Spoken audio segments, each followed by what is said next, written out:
Assalamualaikum warahmatullahi wabarakatuh. Perkenalkan, nama saya Sakriani. Saya dari kelas TP2 dengan NIM 10156124082. Baik, di sini saya akan menjawab beberapa pertanyaan UTS dari mata kuliah Ilmu Al-Qur'an. Baik, langsung saja ke pertanyaan yang pertama, yaitu sebutkan dan jelaskan hikmah diturunkannya Al-Quran secara berangsur-angsur. Hikmah yang pertama diturunkannya Al-Quran secara berangsur-angsur itu bisa menguatkan hati Rasulullah dalam menghadapi tantangan dakwahnya. Tantangannya itu seperti celaan, cemoohan, dan bahkan hingga ingin membunuh Rasulullah. Dan hikmah yang kedua itu bisa menjadi hukum atau solusi hukum syariat Islam. Contohnya Allah melarang meminum minuman yang diharamkan. Seperti contohnya minuman khamar yang awalnya diperbolehkan, lalu dengan seiringnya berjalannya waktu itu dilarang, dikarenakan ketika meminumnya itu bisa memabukkan, dan ketika mabuk, ketika menjalankan ibadah sholat itu akan mengganggu ibadah sholatnya. Kemudian hikmah yang selanjutnya itu, dengan diturunkannya Al-Quran secara berangsur-angsur, itu bisa memudahkan, memahami, dan menghafalkan ayat-ayat Al-Quran. Kemudian soal yang kedua, jelaskan sejarah Jam'ul Quran wa Kitabatuhu. Jam'ul Quran wa Kitabatuhu itu ada 3 masa. Yang pertama itu masa penghimpunan, yang kedua masa pengumpulan, dan yang ketiga masa pembukuan. Masa yang pertama, masa penghimpunan. Masa penghimpunan ini terdapat pada masa Rasulullah SAW. Allah menurunkan wahyunya kepada Nabi Muhammad SAW melalui malaikat Jibril selama 23 tahun.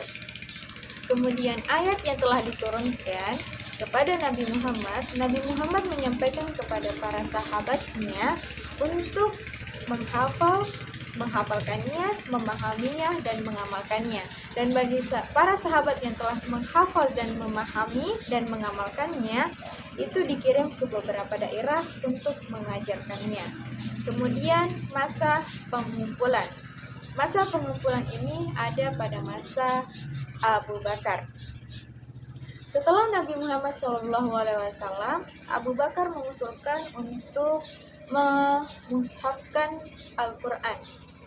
Setelah itu Abu Bakar mengumpulkan ayat-ayat Al-Quran yang telah ditulis Nabi Muhammad SAW ini, seperti ditulis di pelepah kurma, di kulit hewan, di batu-batu, dan lain sebagainya. Tetapi pada saat itu belum dijadikan satu mushaf. Kemudian di masa pembukuan. Masa pembukuan ini ada pada masa Khalifah Utsman bin Affan. Setelah pengumpulan selesai, Utsman bin Affan mengusulkan agar Al-Quran itu dituliskan dalam satu bahasa, yaitu bahasa Quraisy. Hal ini dilakukan untuk mencegah pertikaian dan perpecahan antara umat Islam dikarenakan perbedaan bahasa atau tulisan Al-Qur'annya. Dan setelah itu jadilah satu mushaf yang dikenal sekarang sebagai Mushaf Utsmani. Dan soal yang ketiga, jelaskan apa yang dimaksud munasabah Al-Quran dan berikan contohnya. Munasabah Al-Quran itu adalah ayat-ayat yang saling berhubungan. Ayat yang satu dengan ayat yang setelahnya itu memiliki arti yang saling menghubungkan atau menguatkan.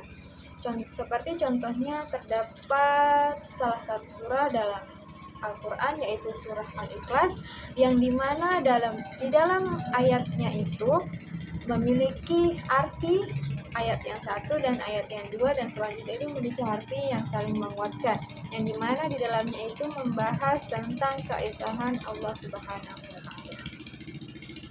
Dan soal yang keempat, berikan masing-masing satu contoh ayat Makkiyah dan Madaniyah.